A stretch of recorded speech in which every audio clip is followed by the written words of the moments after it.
उत्तर प्रदेश में ईसाई संगठनों ने आरोप लगाया है कि धर्मांतरण विरोधी कानून की आड़ में उन्हें फर्जी तरीके से फंसाया जा रहा है और उन पर केस लादे जा रहे हैं। वहीं प्रशासनिक अधिकारियों ने ऐसे आरोपों से इनकार किया है। न्यूज़ वेबसाइट DW में प्रकाशित खबर के मुताबिक उत्तर प्रदेश में धर्मांतरण विरोधी कानून के तहत हाल के दिनों में कई दर्जन पादरियों समेत 100 से ज़्यादा लोगों के खिलाफ केस दर्ज हो चुके हैं। राज्य में ईसाई समुदाय के नेताओं ने स्थानीय लोगों की शिकायतों पर तुरंत केस दर्ज करने पर नाराज़गी जताई है और इसे रोकने के लिए मुख्यमंत्री से अपील की है। यूपी के कई जिलों के गांवों और कस्बों में आए दिन ईसाइयों के चर्चों और प्रार्थना स्थलों पर धर्मांतरण की खबरें आती रहती हैं। ऐसे कई मामलों में हिंदू संगठनों के हंगामे के बाद पुलिस केस दर्ज भी करती है, लेकिन अब तक किसी भी मामले में जबरन या प्रलोभन के आधार पर धर्मांतरण करने की बात साबित नहीं हुई है।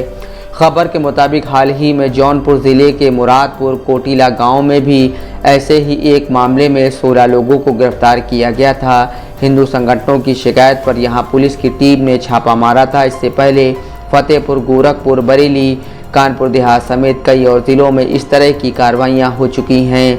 उत्तर प्रदेश राज्य में पादरी संघ के अध्यक्ष जितेंद्र सिंह DW से कहते हैं कि पिछले 6 महीनों में कई पादरियों पर भी धर्मांतरण के मामले दर्ज किए गए हैं। जितेंद्र कहते हैं, लगातार हो रही घटनाओं से ईसाई समुदाय के लोग डरे सहमे हैं। स्थिति यह हो गई है कि हम लोग प्रार्थना भी नहीं कर पा रहे हैं।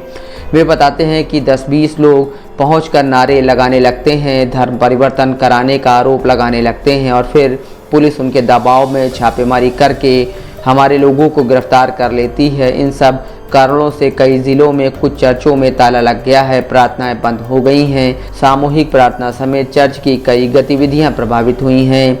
जौनपुर की घटना का जिक्र करते हुए जितेंद्र कहते हैं कि 16 लोगों के खिलाफ धर्म परिवर्तन के लिए लालच देने के आरोप में केस दर्ज किया गया, जिनमें जिले के एक प्रतिष्ठित मिशनरी स्कूल के प्रबंध निदेशक भी शामिल हैं। कई लोगों को गिरफ्तार भी किया गया।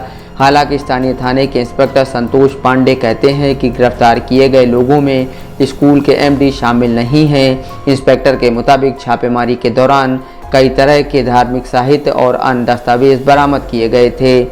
वहीं जौनपुर में कथित धर्मांतरण की शिकायत करने वाले हिंदू गौरव महासभा के अध्यक्ष प्रमोद शर्मा कहते हैं कि उन्होंने मुरादपुर कोटिला गांव में फादर दिनेश कुमार मौर्य के घर पर भारी भीड़ जमा होने की शिकायत पुलिस से की थी। पुलिस के गांव पहुंचते ही लोग वहां से भागने लगे। प्रमोद शर्मा कहते हैं कि ऐसा पहले भी हो चुका है और प्रार्थना की आड़ में गरीब लोगों का धर्म परिवर्तन कराया जाता है और इसके लिए उन्हें कई तरह के प्रलोभन दिए जाते हैं। पिछले दिनों यूपी के फतेहपुर जिले में भी धर्मांतरण के आरोप में 60 से ज़्यादा लोगों के खिलाफ केस दर्ज किया गया था। हिंदू संगठनों का आरोप है कि कई गांवों में सामूहिक धर्म परिवर्तन कराया गया है। इसी मामले में केंद्रीय मंत्री साध्वी निरंजन ज्योति का भी बयान आया था कि उनकी पहल से कई परिवारों की घर वापसी कराई जा रही है, जिन्होंने किन्हीं कारणों से धर्म परिवर्तन कर लिया था। यहाँ 3 अलग अलग मामले ऐसे लोगों ने दर्ज कराए थे जिन्होंने पहले ईसाई धर्म अपनाया था, लेकिन बाद में आरोप लगाने लगे कि उन्हें प्रलोभन देकर जबरन ईसाई बनाया गया। हालांकि फतेहपुर में ईसाई समुदाय के लोगों ने भी धर्मांतरण की आड़ में परेशान करने और प्रताड़ित करने का आरोप लगाते हुए केस दर्ज कराया है, लेकिन अब तक कोई कार्रवाई नहीं हुई है।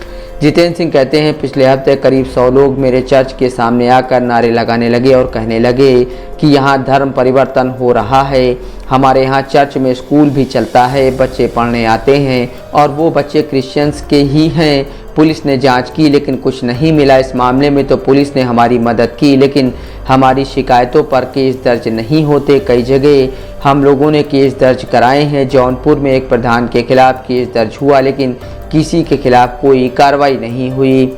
ईसाई समुदाय के आरोपों पर पुलिस का कहना है कि केस भले ही दर्ज हो रहे हों, लेकिन गिरफ्तारी या आगे की कार्रवाई तभी होती है जब धर्मांतरण के खिलाफ ठोस सबूत मिलते हैं। राज्य के अपर पुलिस महानिदेशक कानून व्यवस्था प्रशांत कुमार के मुताबिक धर्मांतरण विरोधी कानून के तहत कार्रवाई केवल साक्ष्य के ही आधार पर की जाती है। पुलिस केवल तभी कार्रवाई करती है जब पीड़ित व्यक्ति को किसी तरह का लालच दिया जाता है या धमकी दी जाती है।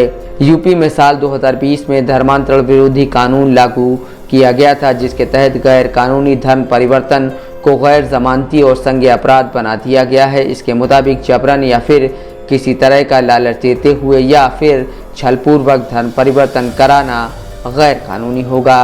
Bureau report, Dastak live news.